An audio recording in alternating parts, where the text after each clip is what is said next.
y amén.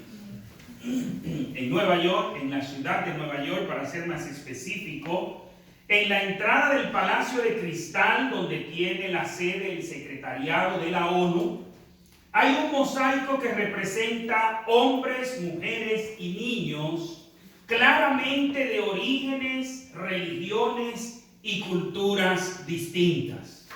El mosaico contiene un escrito que dice así: haz a los demás lo que quisieras que te hicieran a ti. La así llamada regla de oro. Esto lo leemos en la página de Living Peace International en su sección de proyectos que lleva el título La regla de oro. Mis amados, la regla de oro está a la entrada de la ONU, la institución que representa a todas las naciones del mundo. Y en la ONU, los pasados y presentes administradores, directores, reconocen que esta es una regla de oro. Pero no solo en la ONU, no solo en el presente, en todos los tiempos que se ha escuchado esta regla, este mandamiento de nuestro Señor y Salvador Jesucristo es considerada una regla de oro. Nos dice el comentarista William Barclay en su comentario del pasaje de Mateo 7:12 que dice de la siguiente manera: el emperador Alejandro Severo tenía esa frase tallada en oro en las paredes de su palacio para no olvidarla nunca como regla de vida.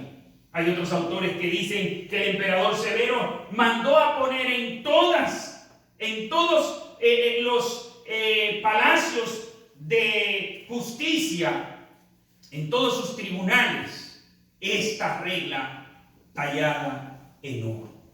Son tantas y tantas las personas que al referirse a este mandamiento de Jesús se van en halagos, se llenan de halagos y reconocen en esta expresión, en este mandamiento, un mandamiento sublime, un mandamiento especial, un mandamiento admirable, y por eso es conocida como la regla de oro. Pero cuando nosotros analizamos cómo se reconoce este mandamiento, cómo se admira este mandamiento, cómo las naciones, los pueblos, los pensadores, los no pensadores, todas las personas se van en halago a esta regla, todo el mundo pensaría que como la consideran de oro, todo el mundo la quiere. Pero déjeme decirle que no. Es solo eso lo que se hace con esta regla. Reconocerla como buena, reconocerla como algo especial, reconocerla como algo sublime, como algo insuperable. Pero más nada de ahí. Nos dio Jesús esta regla solo para que la alabemos, solo para que la admiremos, solo para que analicemos y digamos cuánta sabiduría hay en este mandamiento. ¿O nos la dio para que la vivamos? He ahí el grave problema. Los seres humanos reconocen esta regla como de oro, pero solo para escucharla y analizarla y filosofar acerca de ella, hablar y opinar acerca de ella. ¿Pero la vivimos? Quiero invitarle a que vayamos a nuestras Biblias. En el Evangelio de Mateo, todos ustedes saben que estamos predicando una serie de mensajes basada en el Sermón del Monte, aquel mensaje que Jesús le predicó a sus discípulos en aquella montaña y que hoy nos lo predica a nosotros, sus discípulos, aquí en la ciudad de Nueva York. Y Dios está hablando a nuestras vidas, no con el propósito de que nosotros alimentemos nuestra curiosidad, de que sepamos más, sino de que vivamos lo que Él nos manda. Mateo capítulo 7, versículo 12, dice así: así que todas las cosas que queráis que los hombres hagan con vosotros, así también haced vosotros con ellos, pues esto es la ley y los profetas. Como ustedes recordarán, mis amados, el domingo pasado cuando abordábamos este pasaje, hablábamos de lo que esto no significaba, lo que esta enseñanza no estaba transmitiendo. Y ustedes recordarán que hablábamos de que esto no significa no le hagas a tu prójimo la maldad que a ti no quiere que te hagan, no le hagas a los demás las cosas que a ti no te gustan. Y usted diría, pero es lo mismo. No, no es lo mismo. El mandamiento no dice no le hagas a los demás lo que a ti no te gusta que te hagan. El mandamiento incluye esa parte, pero es más amplio que esa parte. Incluye más que esa parte. Ustedes recordarán que hablábamos de que usted puede no hacerle mal a una persona, pero tampoco hacerle bien. Usted puede pasarse la vida sin hacerle daño a una persona, a grado tal de que usted ni lo conoce y nunca le ha hecho un mal, pero tampoco le ha hecho un bien. De hecho, en su casa usted puede estar viviendo con una persona, sea su pareja, sus hijos, sea quien sea. Usted puede no haberle hecho un mal, pero tampoco haberle hecho un bien. Entonces, ¿qué representa eso para la vida de esa persona? Nada. Por tal razón, este mandamiento va más allá de no hacerle mal, porque ustedes recuerdan, mis hermanos, que la ley exige que usted no le puede hacer mal a nadie, porque de lo contrario, usted tendrá la ley para enfrentarse a las consecuencias. Pero la ley del amor, y precisamente en un día como hoy, Día del Amor, la ley del amor es la ley que nos empuja no solo a no hacer cosas malas a los demás, sino a hacerle el bien a los demás. Y veíamos, mis hermanos, que esto significaba, lo que sí significa es que yo debo hacer que todas las cosas, todas, no algunas cosas, no es una cosa. ¿Y cuándo lo voy a hacer? ¿Un día? ¿El día que amanecí de buen humor? ¿El día que amanecí siendo buena gente? No, todo el tiempo, no algunas veces. ¿Y con quién voy a hacer esto? ¿Con el que me trata bien? Recuerden ustedes que decíamos que no, que el Señor nos dice a todos los hombres, a todos los seres humanos. Y como el Señor nos manda a todos los seres humanos, vamos a incluir ahí aún a las personas que me hacen mal. Ustedes recuerdan, mis amados, que el Señor nos manda a ser proactivos, no reactivos. El Señor nos manda a nosotros ser lo que actuemos con bien y le hagamos todas esas cosas buenas que yo quiero que me hagan a mí, hacérselas a los demás. Recuerden ustedes que también analizábamos, y si esa otra persona lo que me paga es con mal esos bienes que yo le hago, ¿qué voy a hacer? El Señor no nos da una excepción y sigue diciendo, como tú quieres que esa persona te trate. No como te está tratando, como tú quieres que esa persona te trate, trátale tú. Todas las cosas que tú quieres que esa persona te haga, hazlo tú a esa persona, incluyendo, vuelvo a repetir, a esa persona que te trata mal, a esa persona que es tu enemigo. ¿Recuerdan ustedes la porción de Romanos capítulo 12, específicamente en el versículo 21, cuando dice, no seas vencido de lo malo, sino que vence con el bien el mal?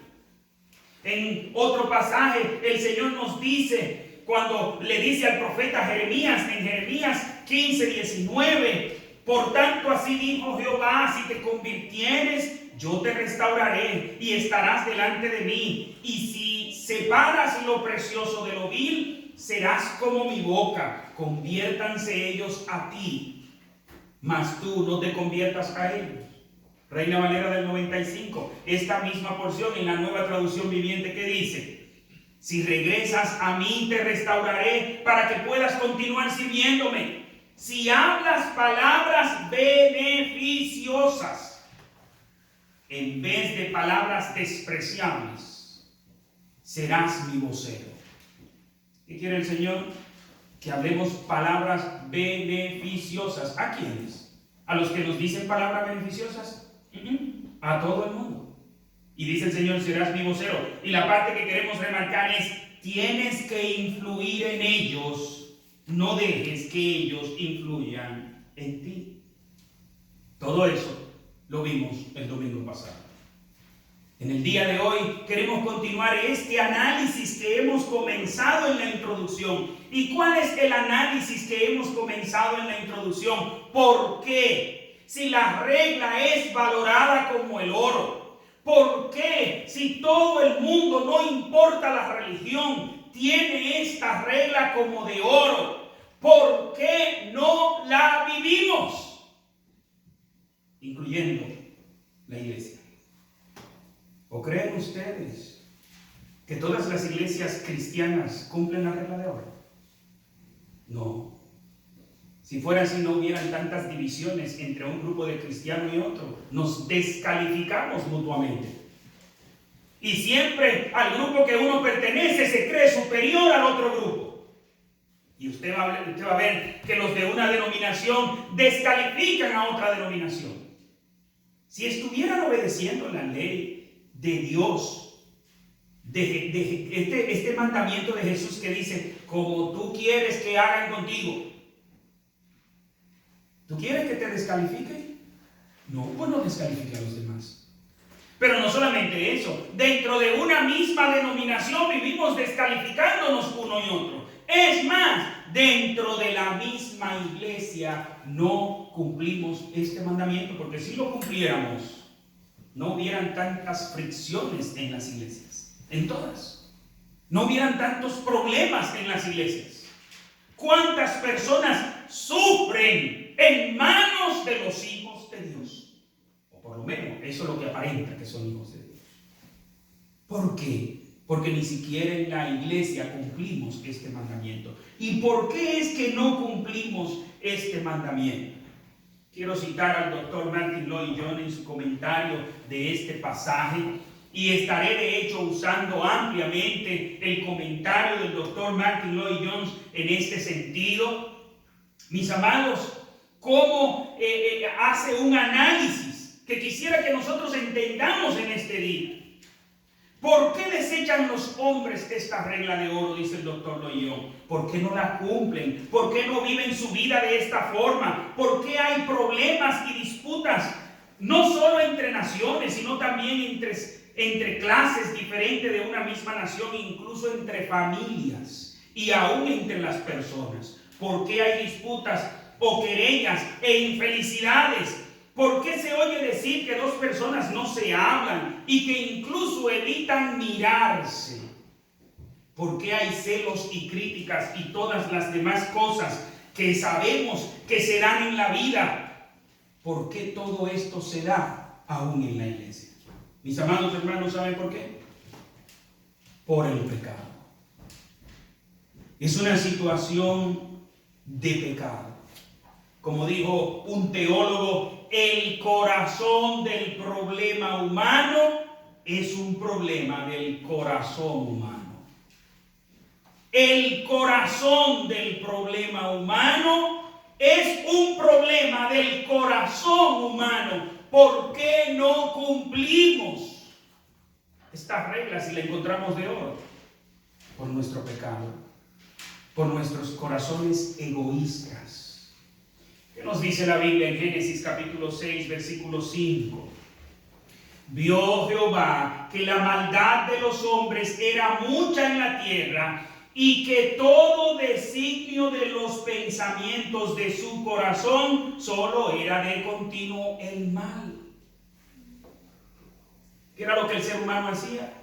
Todo lo que imaginaba, todo lo que maquinaba, todo lo que hacía era hacia el mal, hacia la maldad. Es una inclinación natural hacia la maldad. Usted está en una pendiente bien pronunciada y hacia abajo está la atracción del pecado y hacia arriba está la santidad. ¿Qué es lo que nos atrae? Si usted le quitó el freno de emergencia al vehículo, si usted dejó de pisar el freno del vehículo o dejó de pisar el acelerador, ¿qué va a suceder? Automáticamente comenzará a descender. ¿Qué es lo que nos atrae? El pecado. ¿Y cuál es el problema con esta regla de oro? El orgullo humano. Ahí es donde está el problema. ¿Por qué se nos hace tan difícil, imposible cumplir esta regla de oro? Por el orgullo que se alberga en nuestros corazones. Los seres humanos somos orgullosos. Y por eso es que el que me la hace, me la paga. Así decimos en dominicano. Yo he oído a otros decir: el que me embarra, no me limpia. Y cada país tendrá su manera de decir que el que me haga algo va a saber con qué se va a enfrentar. ¿Ustedes recuerdan la expresión de Lamé? ¿Cuál fue la expresión de Lamé? En Génesis. Que si Caín era malo, él era terriblemente malo. En pocas palabras. ¿Quién nos representa a nosotros? ¿Abel o Caín? A algunos Caín y a otros Lamé. Porque nuestros corazones están inclinados a la maldad. El hombre no cumple la regla de oro, que es la síntesis de la ley y los profetas, porque toda su actitud hacia la ley también está mal. ¿Y sabe por qué está mal? Porque tiene una actitud contra Dios. Nuestro orgullo, el orgullo humano, es inconcebible si usted habla de un Dios de lo imposible, como cantábamos hace un rato. Cuando nosotros vemos la grandeza de Dios, la inmensidad de Dios, nosotros tenemos que reconocer el señorío de Dios. Y es imposible usted reconocer el señorío de Dios y ser orgulloso. Es incompatible. Pero pastor, yo reconozco muy bien el señorío de Dios. Yo sé que el Señor es todopoderoso. Yo sé que el Señor esto, que el Señor aquello, que el Señor lo otro. Si reconoces eso de corazón, no solo de labios, no puedes ser orgulloso. Porque entonces, si Dios es Señor, como le cantábamos, si cantamos que Dios es nuestro Señor, nosotros no podemos vivir como nosotros queramos. Porque entonces el Señor nuestro somos nosotros. ¿Por qué se hace difícil esta regla de cumplir? Por nuestra condición pecaminosa, pero también por nuestra actitud hacia la soberanía de Dios. A nosotros los cristianos debería bastarnos decir: lo dice el Señor, hay que vivirlo. Y punto. Pero no, buscamos todas las excusas, nos inventamos todas las maneras de que, bueno, en algunas ocasiones sí, pero esto no se puede cumplir siempre. ¿Qué nos dice el Señor? Que a todos los seres humanos, los que nos traten bien, los que nos traten mal, debemos tratarlo como queremos que nos traten a nosotros. Pero decimos: ¿quién yo? Tratar a tal persona así. Mire, como terapista, como psicólogo cristiano, yo me he tenido que reunir con cristianos a darle consejería. Que tienen una rencilla contra una persona, que tienen odio contra una persona. Pero le dicen a uno: no, pero yo no siento nada por esa persona. No, ya el Señor quitó eso. Pero con el solo hecho de usted, de que esa persona sepa de que se va a encontrar en un mismo lugar, prefiere no ir a ese lugar. Si se va a encontrar en un mismo lugar con esa persona, prefiere no ir a ese lugar. Y eso que el Señor le quitó eso. ¿Qué fue lo que le quitó el Señor?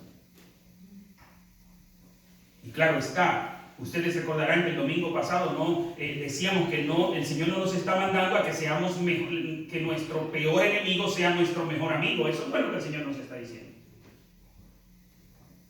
Pero que usted no guarde ese rencor.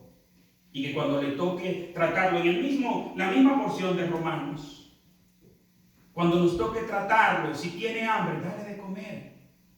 Pero no le dé de comer diciéndole: mira, infeliz, viste que tú me necesitaste a mí y yo a ti no te necesité. Come, muerto de hambre.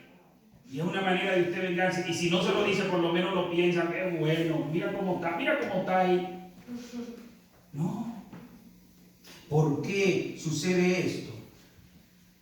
Porque no reconocemos la soberanía de Dios. Es un problema, mis hermanos, de que no solo no reconocemos la soberanía de Dios, no queremos someternos a la ley de Dios, es que tampoco el ser humano, la carnalidad humana no puede. Romanos capítulo 8, versículos 6 y 7 nos dice que el ocuparse de la carne es muerte.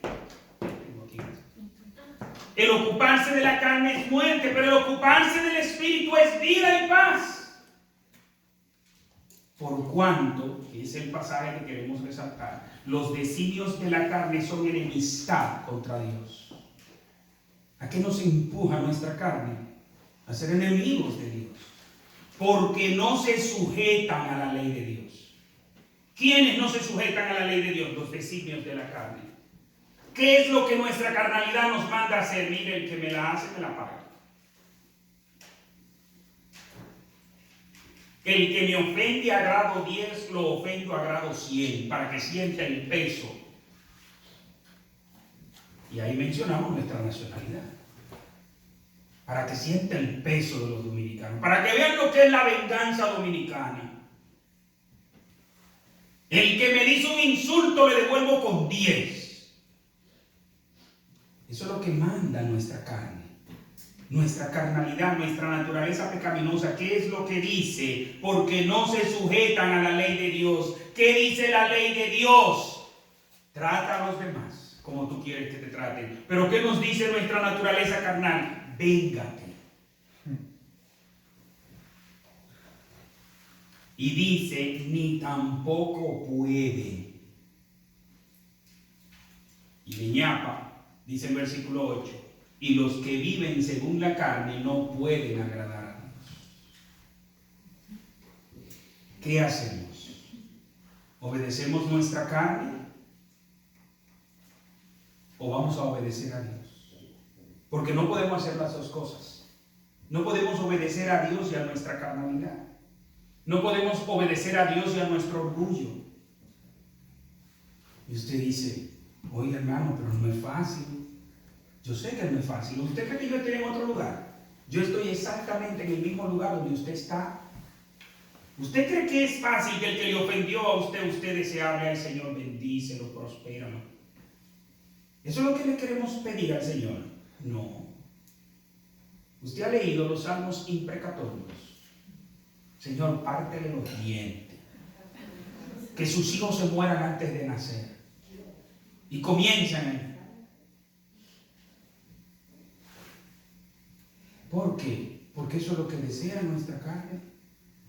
Pero ¿qué es lo que nos dice el Señor? No, si tiene hambre, dale de comer. Y dale de buena gana. No le dé la comida que ya está dañada para que se enferme. Porque no es darle de comer y una comida dañada. No, dale de comer, atiéndelo bien. Para que te parezcas a tu papá. ¿A quién busca Dios que nosotros nos parezcamos? A Él. Porque Él es nuestro Padre.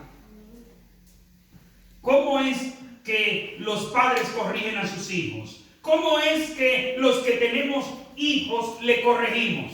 ¿Tú me has visto a mí haciendo eso? No, entonces tú tampoco lo puedes hacer. Tú tienes que imitarme a mí. No es de esa manera que le hablamos a nuestros hijos. De esa misma manera nos habla nuestro Padre Celestial. Sean imitadores de vuestro Padre que está en los cielos. Entonces, mis amados, ¿qué podemos hacer para nosotros poder cumplir este mandamiento? Lo primero de todo es que debemos reconocer la grandeza de Dios, el poderío de Dios, la inmensidad de Dios, su omnisapiencia, su omnisciencia, todos los atributos de Dios, y también reconocer el señorío de Dios en nuestras vidas. Solo cuando nosotros, óigame bien, solo cuando nosotros tenemos a Dios en el lugar de Dios, es que podemos cumplir este mandamiento. Y usted diría, pero ¿y qué tiene que ver mi relación con Dios? Porque aquí es con las otras personas. Bueno, porque es Dios el que te está diciendo cómo debes tratar a las otras personas. ¿Se entiende? Yo no puedo tener una buena relación con Dios y una mala relación con mi prójimo. Es imposible. ¿Y quién lo dice? ¿Yo? No, Jesús dice. Usted no puede decir que ama a Dios a quien no ha visto y si no ama a su prójimo al que usted está viendo. Si nosotros reconocemos la palabra de Dios como verdadera, tenemos que ver a Dios en cada uno de los demás. Porque debemos reconocer la imagen de nuestro Dios que está en cada ser humano. A imagen de Dios fue creado el ser humano. Por tal razón, tenemos que tener una dimensión correcta de Dios. Para solucionar este problema de nosotros no cumplir este mandamiento, primero debemos comenzar con Dios. De hecho, el mandamiento, esta regla, es una manera práctica de decir: amarás a tu prójimo como a ti mismo. Es lo mismo. Amarás a tu prójimo como a ti mismo. Y haz a tu prójimo esas cosas que tú quieres que te hagan a ti. Es lo mismo. Pero antes de ahí, ¿cómo comienza el gran mandamiento cuando le preguntaron a Jesús? Amarás al Señor tu Dios con toda tu alma, con toda tu mente, con todo tu corazón y con todas tus fuerzas. Todo lo que tú eres debe estar integrado en el amor hacia Dios, sin reservas. Pero ahí es donde comienza. Nadie puede amar al prójimo si no ama a Dios. Solo cuando amamos a Dios, solo cuando conocemos a Dios, solo cuando reconocemos su señorío sobre nosotros, podremos estar en una relación correcta con nuestro prójimo. Solo ahí. Si no hay una buena relación con Dios, no puede haber una relación buena con el prójimo. Entonces debemos comenzar ahí, viendo la grandeza de Dios. Y usted diría, y entonces ya después que veo la grandeza de Dios, veo a mi prójimo. No, todavía. Vemos la grandeza de Dios y vemos la miseria nuestra. Mis hermanos, si cada vez nosotros hiciéramos balance de lo miserable que somos. ¿Ustedes recuerdan al apóstol Pablo cuando dice: miserable de mí? ¿Quién me librará de este cuerpo de muerte? Cuando nosotros reconocemos la realidad nuestra.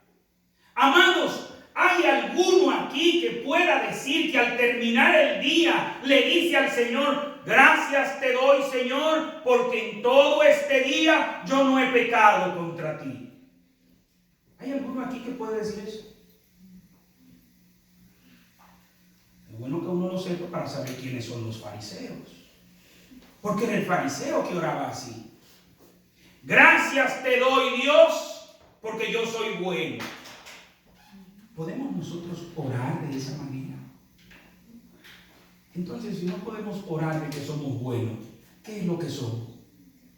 Malos. Somos malos. ¿Cuántas veces, queriéndole hacer un bien a una persona, terminamos haciéndole un mal? ¿Cuántas veces quisiéramos vivir una vida agradable a Dios y terminamos pecando? Óigame, hermano, qué batalla esta con el pecado. ¿Saben algo, mis amados? Para mí, el galardón más grande que yo voy a recibir en el cielo, el más inmenso de todos, es que Jesús estará ahí. Es que tendré una relación cercana, más cercana con Dios. Eso es lo más grande. Me encanta la canción de Marcos Vidal que dice: solo déjame mirarte cara a cara. Eso es lo único que yo quiero. Marcos Vidal no está preocupado en las coronas que vaya a ganar. Dice: yo no sé si la llegue a ganar alguna corona, porque no todo el mundo va a recibir corona. Cada quien va a recibir conforme a lo que haya hecho. Y si usted no hizo nada, ¿qué usted va a recibir? Nada. Y eso está claro en la Biblia.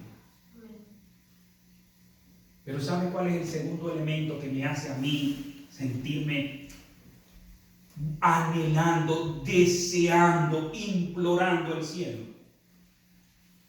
Que ahí no habrá pecado. No habrá pecado.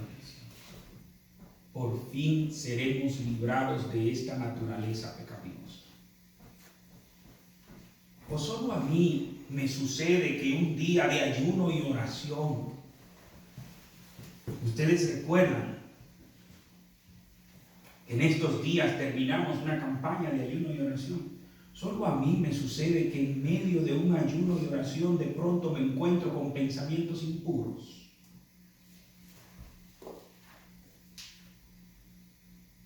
A todos nos pasa eso. Es una batalla con el pecado. Y eso que somos libres del pecado. ¿Usted sabía eso? Que cuando obedecemos al pecado no es porque estamos obligados. El cristiano no está obligado a pecar. ¿Sabe quién está obligado a pecar? El que no es cristiano.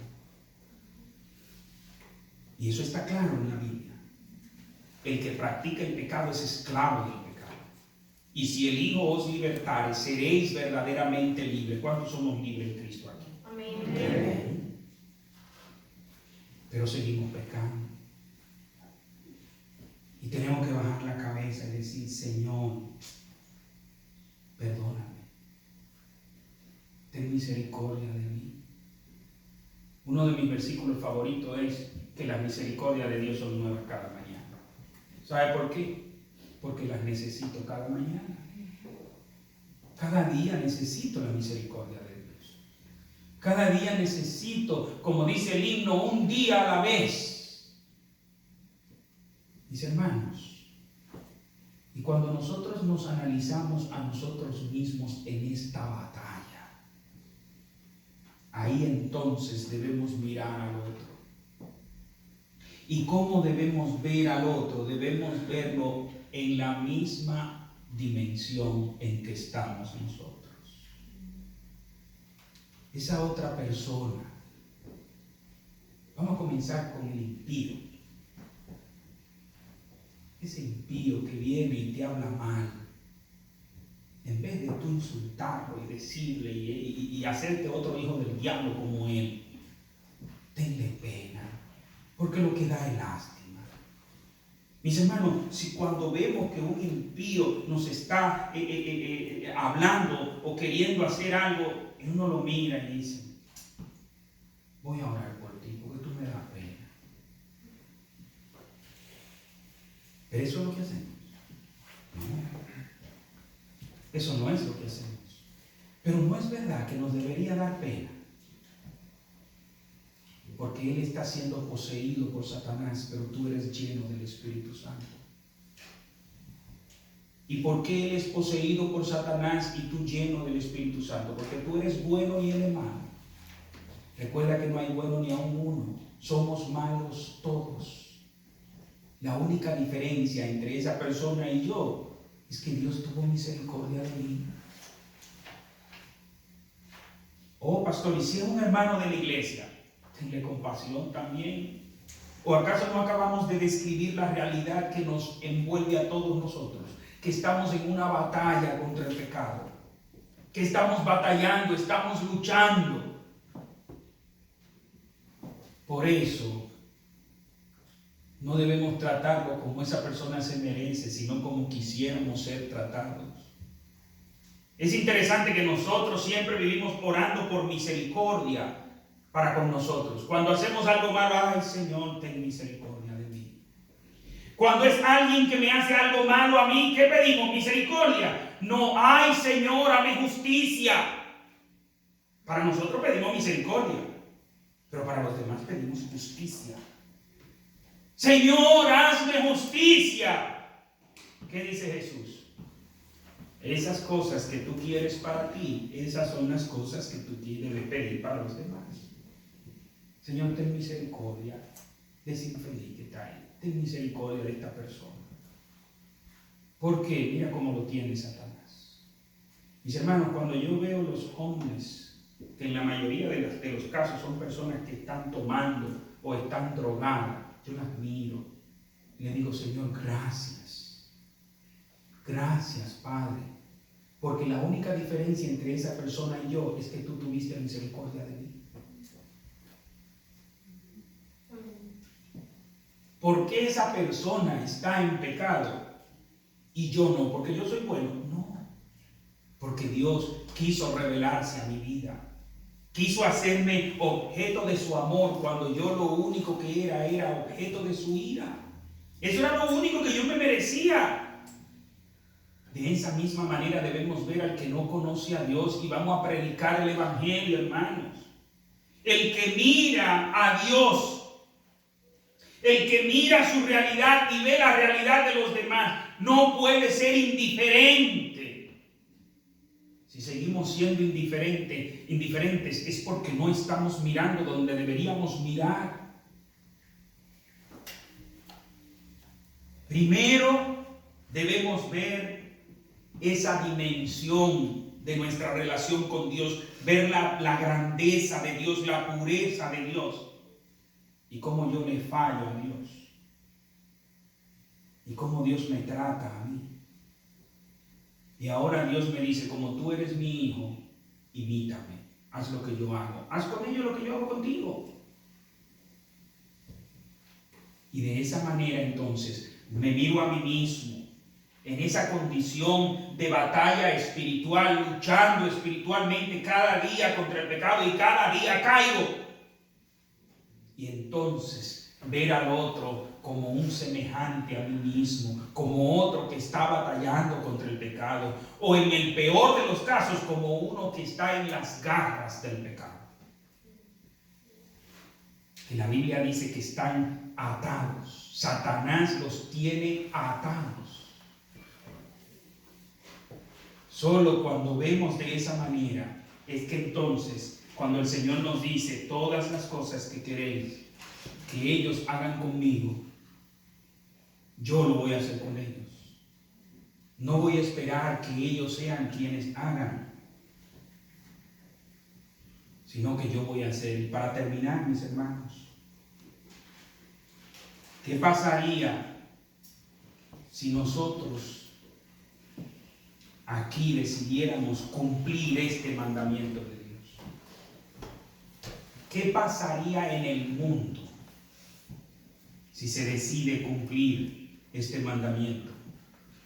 Si no solo se admira como la regla de oro, si no solo se ve como la regla de oro, si no solo se ve como algo bueno, como algo loable, sino que se vive, ¿qué pasaría? Pensemos, por ejemplo, en la familia. ¿Qué pasaría en una familia que se cumple este mandamiento? ¿Qué pasaría con un hombre mujeriego, infiel con este mandamiento? Yo recuerdo que en una ocasión estoy dando una consejería a una pareja y ese hombre allá en Dominicana, el dominicano típico, el dominicano macho masculino es el hombre mujeriego, el que tiene varias mujeres. Y este hombre se ríe a carcajadas. Es que yo soy como mi papá. Mi papá tenía mujeres donde quiera. Y la mujer está ahí llorando. Y yo no voy a cambiar. Y por más que le explico, en un momento el Señor me ilumina y le pregunto, déjeme preguntarle algo. ¿Cómo usted se sentiría si fuera ella la que le fuera infiel a usted? Oh, ya ahí no había risas. Ya por el solo hecho de imaginárselo, ya él se estaba alterando. Ya se estaba incomodando. Y le digo, recuerde que es solo un caso hipotético. Pero usted no se siente bien. No. Le digo, entonces, ¿cómo usted cree que se siente ella? Ella se siente igual que usted porque ella es un ser humano igual que usted. Mis hermanos, si el infiel tomara en consideración cómo quisiera que lo traten, porque ningún infiel quiere que su pareja le sea infiel. ¿O sí? ¿Qué pasaría en una familia si esta mujer, en vez de estarse quejando de que este hombre que no es nada romántico, de que este hombre que no es nada cariñoso, qué pasaría en una pareja si esta mujer escuchara lo que dice Jesús? Como tú quieres que te traten, trata al otro. Esas cosas, todas esas cosas románticas que tú quieres que tu pareja haga contigo, hazla tú con él. ¿Qué pasaría entonces? Se acabaría el problema. Se acabaría el problema. Pero el problema es que no lo hacemos. Lo que hacemos es quejarnos del otro. Y siempre andamos buscando la falta del otro para quejarnos del otro y para darle su merecido. Como él no es romántico, lo ponen a dieta. Como él no es romántico, no lo tratan nada bien. Pero eso es lo que dice el Señor. No, eso es lo que nuestra carne nos manda a hacer. ¿Qué pasaría, mis amados, si cumpliéramos este mandamiento con el tema de la mentira? Levanten la mano aquí a los que les gusta que le hablen mentira. Vuelvo a repetir la pregunta, por si acaso no entendieron. Levanten la mano, sí, porque por lo menos alguno debería levantar la mano. Levanten las manos los que les gusta que le hablen mentira. Ok. Veo que entendieron. Levanten las manos ahora los que no hablan mentira. Piadosas. ¿Piadosas? ¿Dónde lo dice la Biblia? Denme la cita bíblica. Mentiritas piadosas, mentiras blancas. Porque Satanás nos hace, mire, para que pequemos y que no sintamos remordimiento. Entonces, si no nos gusta que nos hablen mentira, ¿por qué la hablamos? Precisamente porque no cumplimos este mandamiento. Porque ¿qué dice el mandamiento? Como tú quieres. Esas cosas que tú quieres que digan, que hablen contigo. Como tú quieres que te hablen, habla con los demás. Pero no. ¿Qué pasaría en los negocios, mis hermanos? Si los vendedores, cuando le venden a usted un producto, le hablaran la verdad. Miren, cuando yo estaba en Dominicana, yo leía los productos y decía, eso dice ahí, pero eso se sabe que eso no tiene nada de eso. Y aquí un día estoy hablando con alguien de aquí, leo, no, porque aquí dice que eso tiene, y me dicen, eso dice eso, pero tú lo estás creyendo. Digo, no, pero aquí los productos son, vas tú a creer. Búscale la letrita pequeña por ahí, que en algún lugar te tiene algo que dice que no es. En estos días escuchaba, no sé si es verdad o no, que a Kentucky Fried Chicken le quieren quitarlo de chicken porque no se sabe si es chicken.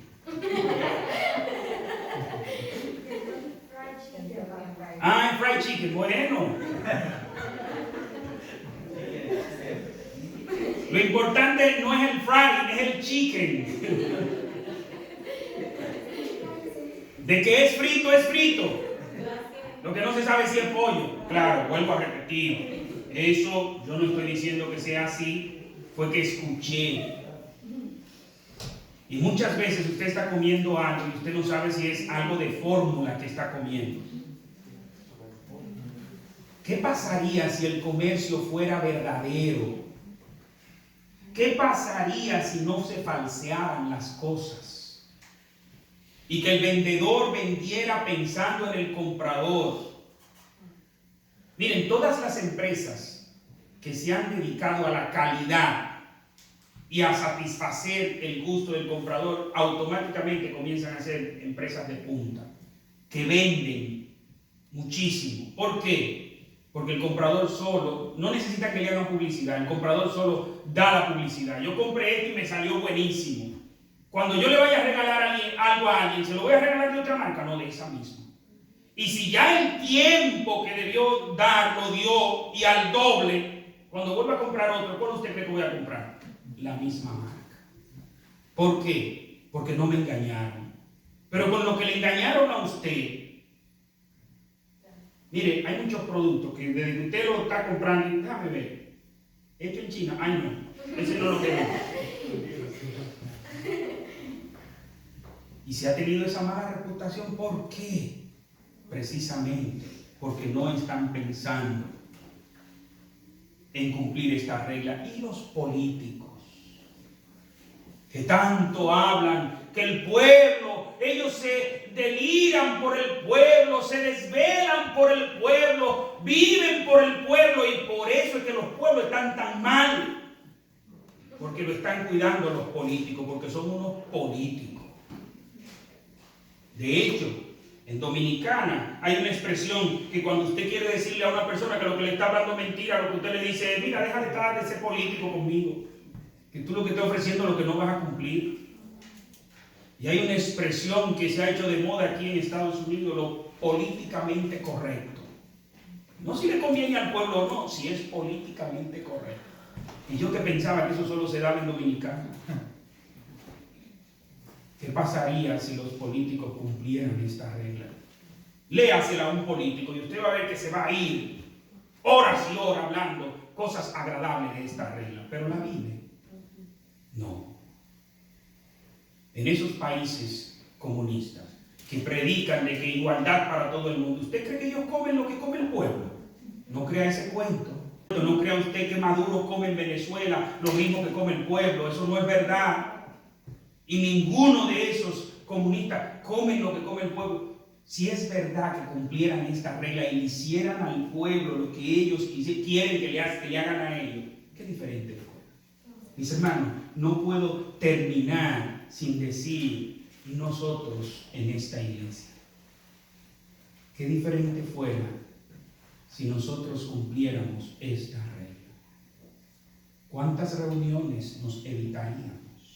¿Cuántas fricciones se evitarían?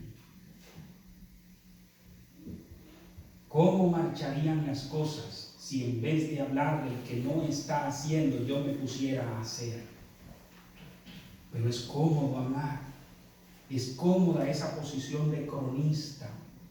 Ustedes los cronistas de deporte, ¿cómo es que ellos hacen? No, porque el jugador fulano no debió patear el balón de tal ángulo, debió patearlo de esta manera para darle el pase a fulano y así hacer el gol. Dale el balón y mételo al campo a ver para que tú veas. Lo primero es que si patea el balón y él lo quiere llevar a la izquierda, lo manda a la derecha o quizá para atrás. Y en la iglesia a veces sucede eso, y hay personas que son cronistas y ellos están analizando cada cosa que hace cada quien para buscarle falta. Pero súmate al trabajo porque somos un cuerpo. De nada sirve solo decir: eso no está bien. Sí, pero ¿cómo lo podemos hacer bien? Súmate.